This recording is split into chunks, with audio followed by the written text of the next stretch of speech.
What's up, guys? We're at my garage gym.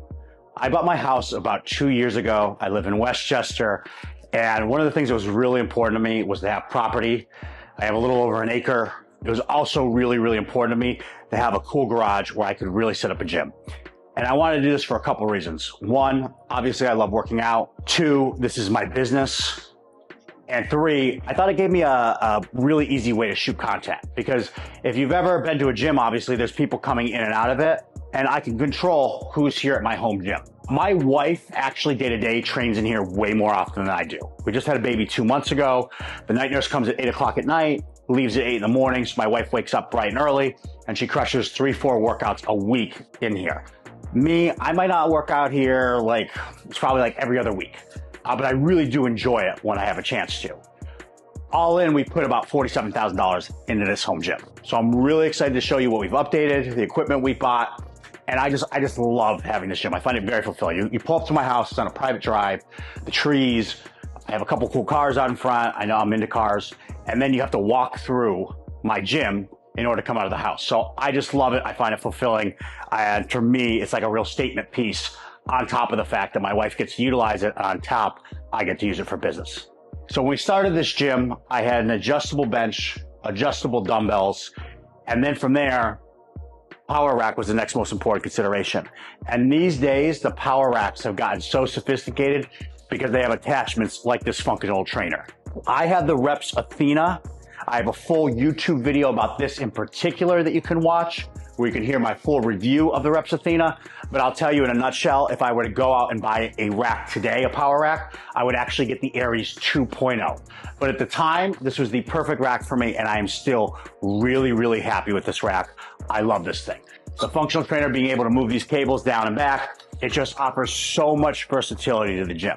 I did make the decision to add lever arms to these things, even though I heard multiple people say, don't buy lever arms, don't buy lever arms, you're never gonna use them. I never use these things.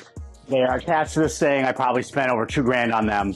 They're cool, but because I'm only using the gym every other week, and because they just have very specific purposes, like certain pressing movements or certain rowing movements, I think for most people, like 95% of you, don't buy lever arms. I do have a full review of these lever arms. The lever arms are actually from Rogue, even though the power rack itself is from Reps. Again, if maybe if I was training here more frequently, I would use it, but I really would suggest not buying lever arms. We've got the bar. People always ask why this is upside down. This is upside down so it's easier for my wife to do pull-ups or to do things off of it.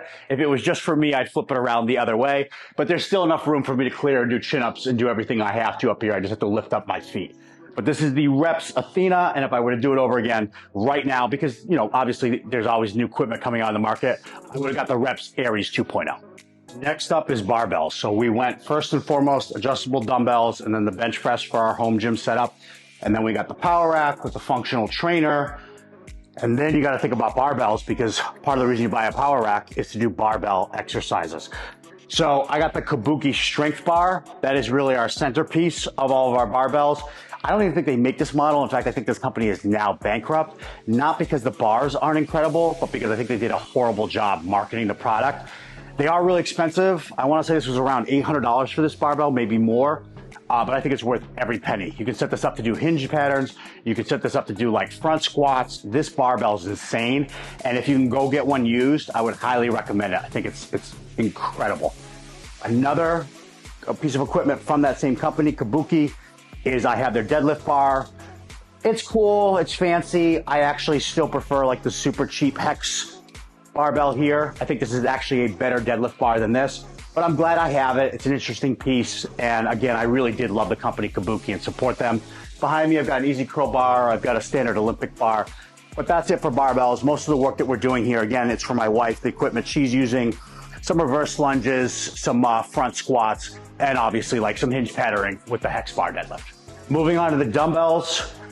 I have these Hex dumbbells. They're for my wife. She just wanted something that was really sturdy that she could drop. She wanted something that had a really small footprint when she's doing particular exercises. So I have these starting from 10 and they go all the way to 50 in 5-pound increments. But I also got her a 27.5 and a 32.5 because she does things like overhead presses or like one-arm presses with that particular weight increments. We also have these micro plates, or micro Gainz they're called. that will attach around any dumbbell that can add additional weight to them. So with that, she has a lot of room to play with the exact weight she's using for her dumbbells. And these are really primarily for my wife. These SmartFit dumbbells day to day, this is what I use the most. I love this company. I've done multiple deals with them. They paid me a lot of money. I've also sent them a lot of business. I really like them, but they are not durable. They will break on you. When they break, it's not like game over, like they'll send you a handle as a replacement. It's not that hard to fix the situation, but it's fucking annoying, guys. And if I wasn't an influencer, I don't know if I'd love them quite as much, because I just email them like, hey, it's Jacob. And they're like, oh, Jacob.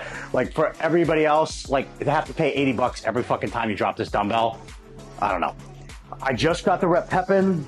These are adjustable dumbbells that go all the way up to 120 pounds. They're the only 120-pound dumbbell that's adjustable, that doesn't feel like lifting gigantic toasters. Maybe you've seen like power blocks. They're really freaking ugly and they're really fucking awkward. These are awesome dumbbells for what they do. I do think they're a little bit finicky. There's no perfect adjustable dumbbell, but probably Pepin when you're looking for heavier weight is the best option. And when you're looking for things that are like sub 80, it's probably Nuobell would be what I would go with. Okay, sleeper pick here. When it comes to your bench, it's one of the most important decisions that you're going to make about your gym, because you want something versatile. You want it to be able to go straight up. You want to be able to go decline. You want to be able to go incline. You want multiple angles. When I bought this, the Rep Fitness Nighthawk was not yet available. That is what I would buy currently if I was searching for a bench. I had bought a Titans bench that does all of that. But when you buy a bench, make sure that you buy one that can fit into a decline, incline, various different positions, and is very sturdy. Now we're over here at the Omniwall. I said the bench that you buy is a sleeper pick.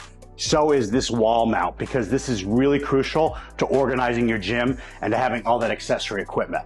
So I've got an Omniwall here, looks really sleek, looks really cool. I've got attachments that I enjoy, like this particular form of rope. I've got another form of rope here.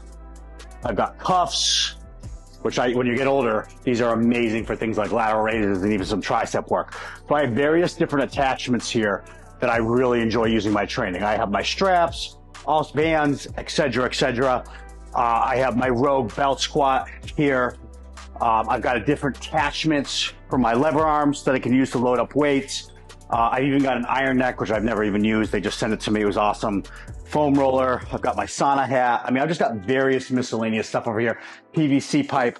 The entire works are over here. But I would not sleep on having something like an Omniwall, because it just allows you to organize all your stuff. I could bother get an affiliate code. They do stuff like that. It's not worth it to me. But these Omniwalls, it's a real game changer for your gym. Also over here, I have 90-pound dumbbells. I'm going to get rid of them now that I have the Rep Pepins. I have some blocks that I use for doing my RDLs and the belt squat.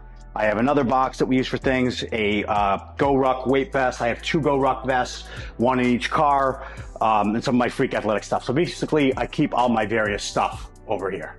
I talked before about how this is kind of like a statement piece for me.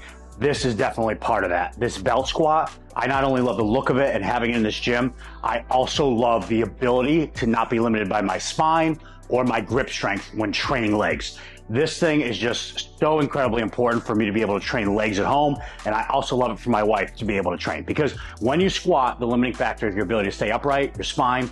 And when you have to hold dumbbells, even if you're using straps, grip strength plays a factor. I don't want a trap exercise. I want a quad exercise. And with this, I get both a quad and a hamstring, because I can do belt squats. I can do it either glute emphasis or quad emphasis. And I can also do hinge patterns off it. And the reality is there's no load on the spine whatsoever. Certainly as you age, you start to feel your lower back as someone who lifts weights seriously. So having this piece of equipment, I think both longevity, statement, and just versatility of the gym. Sticking with the theme of versatility, we have Freak Athlete, another piece of equipment for me, a non-negotiable for training legs at home.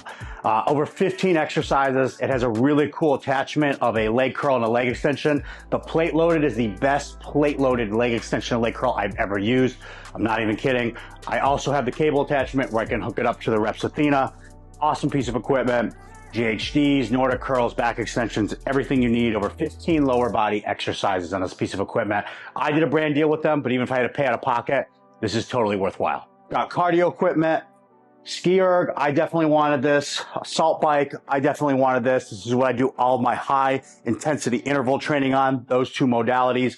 I'll either do like a 1-to-1 ratio where you do like 30 seconds on, 30 seconds off. I'll do zone 4 training, or I'll do Norwegian protocol on these 2 modalities.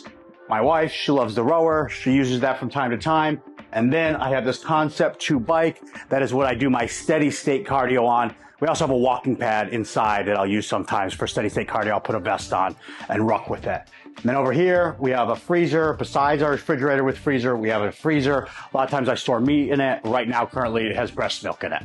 My wife is the love of my life. We were college sweethearts. Because the love of my life asked me to buy kettlebells, I did. Has she used them once? No, she has not used them once. Whatever. We have kettlebells. Thank God I actually bought them secondhand. It's one of the few things in this gym that's actually secondhand because she's never freaking used them. Over to here, foam roller. We got a dip bar. Picked on my wife for a minute. Let's pick on me. I bought this dip attachment. I don't even know if I've used it once. So, you know, there's things we bought in this gym that just never freaking got used. Slide board, great company, Burn. They're awesome. I've got another attachment, these bad boys, for my lever arms. Same thing. I never use my lever arms. So we picked on my wife. We picked on me. There are things you buy in your home gym that you realize you are never going to fucking use. When you're buying home gym equipment, floor space and versatility, those are key. We've got a hero board, which is the same thing as an ab wheel. We've got a hip thruster pad and this calf block that I use all the time. Because if there's anything I'm focusing on growing, it's my calves. And that is it, guys. That is our in-home garage gym tour. This is my 4th edition of this. I'm sure we're going to make other changes going on. I'll probably do another one of these next year. I hope you like what you saw today. I put out real content for real people.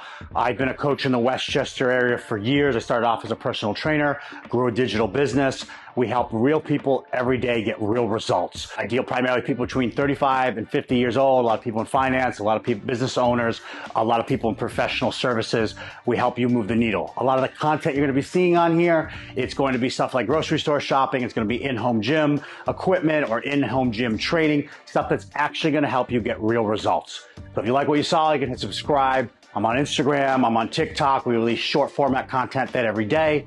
And we also release long format content at least once a week. Thanks for tuning in.